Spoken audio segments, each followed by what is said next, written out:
దశమూర్తి మీ దంపతులకి నమస్కరించి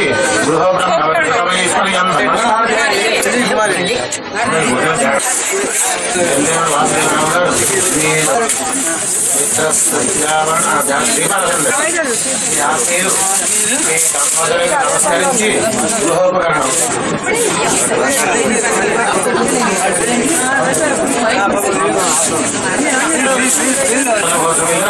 మీ దంపతులకు నమస్కరించి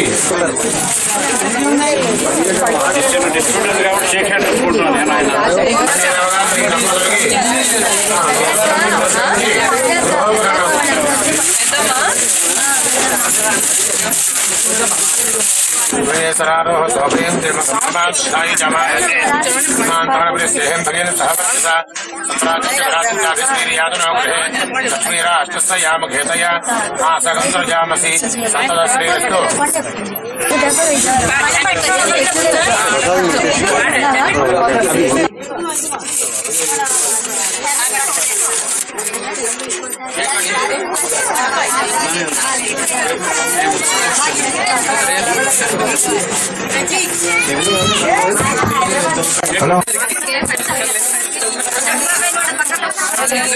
శ్రీ భోగరాజు సత్యనారాయణ గారి సప్తతి పూర్తి మహోత్సవ సందర్భంగా వారి అన్నగారైన ఆచండ వెంకట గోపాలకృష్ణమూర్తి గారు, వదిన గారు లక్ష్మి గారు శ్రీ భోగరాజు సత్యనారాయణ సూర్యప్రభ దంపతులకు శుభాశిస్సులు అందజేస్తూ వారు రాసి నేను చదువుతున్నాను. స్వహస్తాలతో రాసి ఎల్లప్పుడూ పాల సముద్రంలో ఉండే శ్రీమన్నారాయణుడు కార్తీక మాసంలో ద్వాదశి నాడు లక్ష్మీదేవితో సహా బృందావనానికి చేరుకున్నాడట. ఆ ద్వాదశినే క్షీరాబ్ది ద్వాదశిగా అభివర్ణించుకుని శ్రీ శ్రీమన్నారాయణుని అందరూ పూజిస్తారు. అదే క్షీరాబ్ది ద్వాదశి రోజున పశ్చిమ గోదావరి జిల్లా పోతునూరు గ్రామంలో శ్రీ భోగరాజు రామకృష్ణమూర్తి సామ్రాజ్య లక్ష్మి పుణ్య దంపతులకు మన ఈ సత్యనారాయణ గారు జన్మించారు. వీరు తమ తల్లిదండ్రులకు ప్రథమ పుత్రుడు. వీరికి ముగ్గురు అక్క చెల్లెళ్ళు, 2 తమ్ముళ్ళు ఉన్నారు. అన్నగారికి 70 సంవత్సరాలు నిండిన సందర్భంలో వారి చెల్లెళ్ళు, తమ్ముళ్ళు శ్రీ జనార్దన్ రావు గారు, శ్రీ రామచంద్రమూర్తి రామ్జీ గారు ఈ 71వ జన్మదినోత్సవం ఇంత ఘనంగా జరిపించడం ఉదాహరణ. శ్రీ సత్యనారాయణ గారితో నాకు 1966 లో పరిచయం జరిగింది. మా మరదలు చిరంజీవి సౌకర్య సూర్యప్రభతో శ్రీ సత్యనారాయణ గారి వివాహం జరగడంతో బంధువుగా పరిచయం అయ్యారు. అప్పటి నుంచి తోడలుడుగా బంధుత్వము, స్నేహశీలిగా మిత్రత్వము, బంధుత్వము మిత్రత్వము రెండు సమ్మిళితమై అన్యోన్యత, పరస్పర గౌరవమానాలు మా వయస్సులతో పాటు పెరిగాయి. 1966లో వివాహం నాటికి 25 సంవత్సరాల యువకుడే అయినా అప్పటికే ఆయనలో యోగా, ధ్యానం మీద మంచి అవగాహన ఉంది. ఆ 2 లక్షణాలే ఆయనను ఆధ్యాత్మికత వైపు పరిగెత్తించాయి. వివాహం నాటికి ఆయన లక్షల ఎకరాల భూమిని సస్యశ్యామలం చేసే నాగార్జున సాగర్ లో ఇంజనీర్ గా రైతులకు సేవలందిస్తున్నారు. ఆ తర్వాత కొంతకాలం అహ్మద్ నగర్ లోను, మద్రాసులోను భారత రక్షణ శాఖలోను పనిచేసి దేశ రక్షణ భాగ్యంలో పాలు పంచుకున్నారు.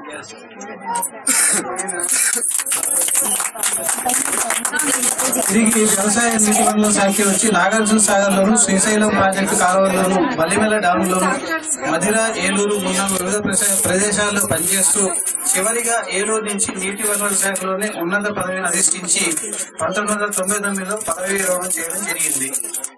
ఎక్కడ ఎన్ని అధికార బాధ్యతలతో పని ఒత్తిడిలో ఉన్న యోగ సాధన, ధ్యానం మాత్రం ఆయన విస్మరించలేదు. వివాహానికి ముందు సంగతి నాకు తెలియదు గాని నాకు తెలిసినప్పటి నుంచి ఇప్పటి వరకు ఈ దంపతులు తీర్థయాత్రలు చేస్తూనే ఉన్నారు. అనేక పుణ్యక్షేత్రాలు, గుడులు, గోపురాలు, ఆశ్రమాలు, మఠాలు వీరిద్దరూ చూడని లేవంటే అతిశయోక్తి కాదు.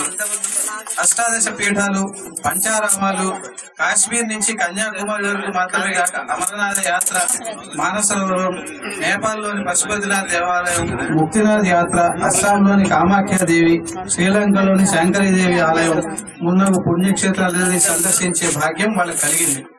సత్యనారాయణ గారి అభిలాష సంకల్పమే దీనికి కారణం. వాళ్ళ పెళ్లిలో నేను వాళ్ళకు ట్రావెల్ బ్యాగ్ కానుకగా ఇచ్చానట.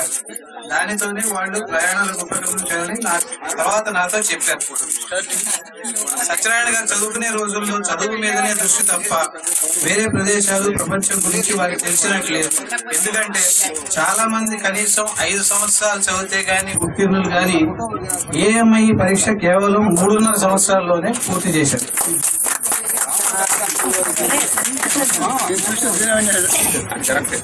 కొత్త ప్రదేశాలను చూడడం ఒకటే కాదు, ఆయన బంధు ప్రీతి కూడా చాలా ఎక్కువ.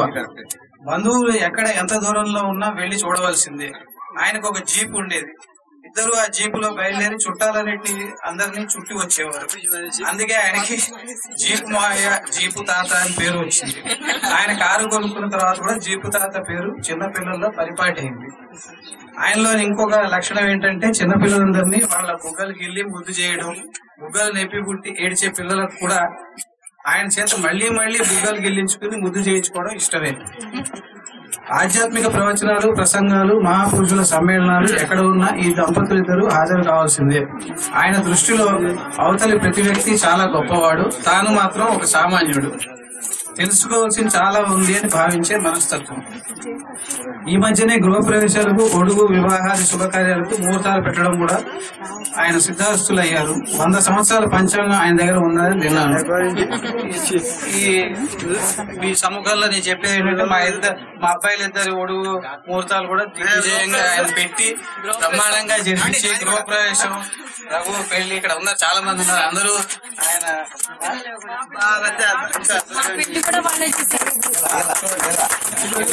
ఇందులో రాయడం ఇంకా చాలా ఉంది.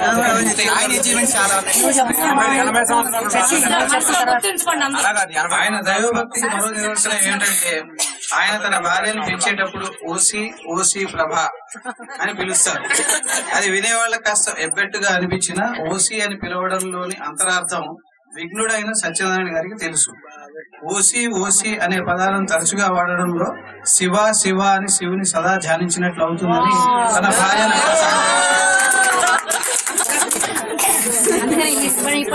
సత్యనారాయణ గారు కాస్త తొందరపాటు మనిషి, అన్ని క్షణంలో జరిగిపోవాలనుకుంటారు. ఇక ఓర్పు సహనానికి ప్రత్యేక సూర్యప్రభ. శ్రావ్యమైన కంఠంతో, చక్కని సంగీతంతో భావయుక్తంగా పాటలు పాడటంలో ఆమెయే సాటి. ఆమె పాడిన పాటలన్నీ సీడీల్లో రికార్డ్ చేసి టీవీలో రోజు ఆ పాటలు వింటూ ఆనందిస్తుంటారు సత్యనారాయణ గారు. అవే పాటలు వింటూ కారు ప్రయాణం చేస్తారు. అవే పాటలు మళ్లీ వింటూ కారు ప్రయాణం చేస్తారు. స్నేహశీలు కూడా. ఆయన ప్రోద్బలంతోనే సూర్యప్రభ పెయింటింగ్, రంగవల్లికలో ప్రావీణ్యం సంపాదించడమే కాక లక్షవర్తి వ్రతము, కైలాస గౌరీ నోములు ఆచరించి సకల కళానిధిగా ఆయన మెప్పు పొందింది. అందరూ కలిసి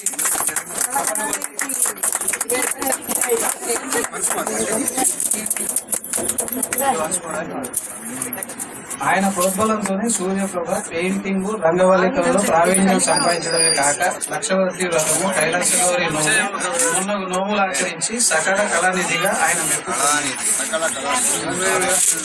అందరూ కలిసి భోజనాలు చేసే సందర్భంలో, అది పంక్తి భోజనం అయినా బఫే అయినా, భార్య తన పక్కన తప్పనిసరిగా ఎడమ పక్కన కూర్చోబెట్టుకోకుండా భోజనం చేయాలి.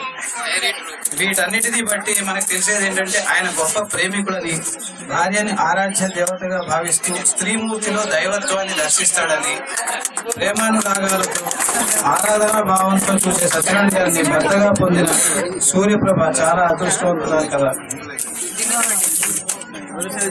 అనేక తీర్థయాత్రలు చేసిన శ్రీ సత్యనారాయణ సూర్యప్రభ దంపతులు సంవత్సరానికి ఒక్కసారైనా పెద్ద తిరుపతి, ప్రతి నెల కనీసం ఒక్కసారైనా చిన్న తిరుపతి వెళ్లి కలియుగ దైవం శ్రీ వెంకటేశ్వర స్వామిని దర్శించుకుంటారు.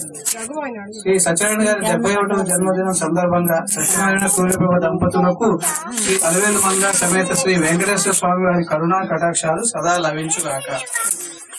ఇప్పుడు మీ సేవ విలాసులు ఆచార్య వెంకట గోపాల కృష్ణమూర్తి. దుర్లభం అనిపించే ఈ రోజుకి మేము ప్రాబబ్లీ 10 ఏళ్లలో 2 లక్షలు రాసిన మాలాంటి వాళ్ళు ఉన్న రోజుల్లో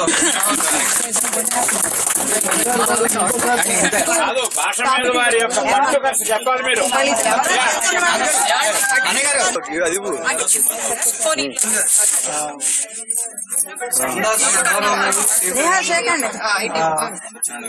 సత్యనారాయణ శ్రీమతి సూర్యకాంతలు షష్ఠి పూర్తి ఉగ్రరథ శాంతి ఆయుషము మరియు శ్రీ రమాశ్రీ సత్యనారాయణ స్వామి వారి వ్రతములు కార్యక్రమాలు రమశ్రీ వారిచే జరిపించుకుంటూ పునర్జన్మ సిద్ధాంతం ప్రకారం ప్రారంభం అనుభవిస్తూ ఆగామి కర్మ తగలకుండగా జ్ఞానాగ్నిచే సంచిత కర్మను నశింపజేసుకుంటూ తద్వారా అవధూతలను ప్రత్యేకంగా ప్రార్థించుచున్నాము.